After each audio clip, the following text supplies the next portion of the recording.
Hi, I'm Darren, and welcome to this week's weekly English practice from English Coaching Projects. Hello and welcome to the weekly English practice from English Coaching Projects. As this is my first weekly English practice of the new term, I was hoping to start off with something a little light-hearted, but instead I've come up with something a bit more gruesome about a serial killer and how his head ended up in a jar at a university in Lisbon. As always, there are questions for you to answer. Please take particular note of the final question, which is asking you to tell a quirky story.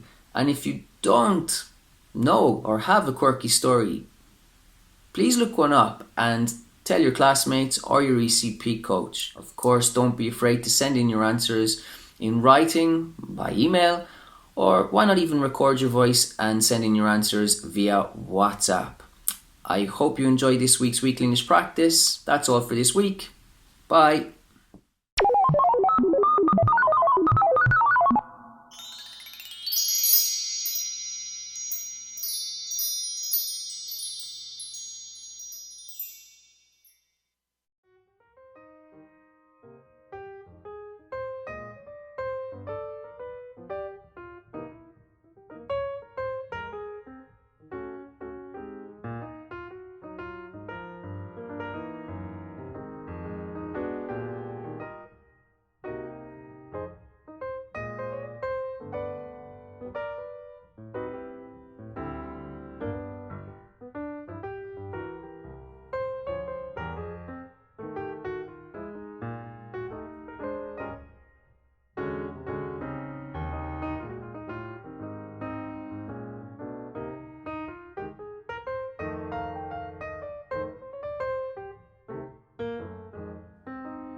Serial killer's head in a jar.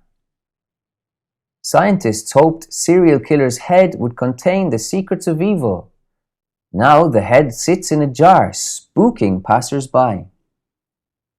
Looking for inspiration for my first weekly English practice article of the new term, I googled quirky stories with the intention of finding something funny.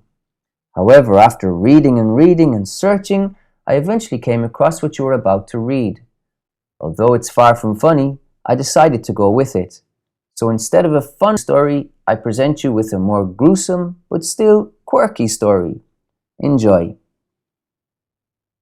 Considered by many to be Portugal's first serial killer, Diogo Alves was born in Galicia in 1810 and travelled to Lisbon as a young child to work as a servant in the affluent homes of the capital city.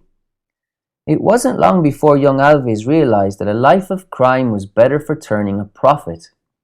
At age 26, he began working in homes along the aqueduct of Free Waters, a giant waterway that not only carried water into the city, but also acted as a bridge and roadway for farmers and merchants entering to trade.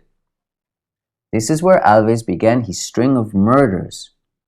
Despite the fact that those travelling across the aqueduct were humble farmers returning home with the money they had sold their goods for, Alves would lie in wait for them on the bridge at nightfall and would rob them of their earnings. After robbing his victims, he pushed them off the 213-foot-tall aqueduct. At first, police thought it was merely a series of copycat suicides, but local residents soon began whispering of an aqueduct killer. Over the next 3 years, Alves sent 70 people to their doom, and police eventually shut the bridge down. However, Alves wasn't done. He formed a gang to murder and rob the wealthy residences he had worked in, but was eventually caught. The aqueduct killer was executed by means of hanging, but his story didn't end there. At this time, an era of enlightenment fueled many people's curiosity about what could be learned scientifically about the workings of the mind. Many felt they could explain what made Alves evil by pursuing phrenology, a study of the bumps on one's head, After Alves was dead, doctors severed his head and preserved it for study. Though the secret to evil wasn't discovered in the preserved head of Diogo Alves, the serial killer, even 180 years after his execution, still frightens unsuspecting passers-by who meet his cold gaze. His perfectly preserved head sits in a glass jar at the University of Lisbon's Faculty of Medicine.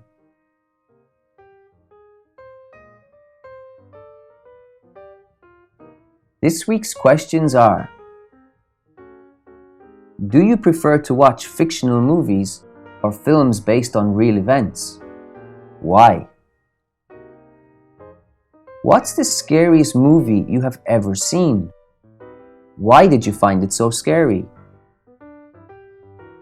Do you believe serial killers should be given the death penalty?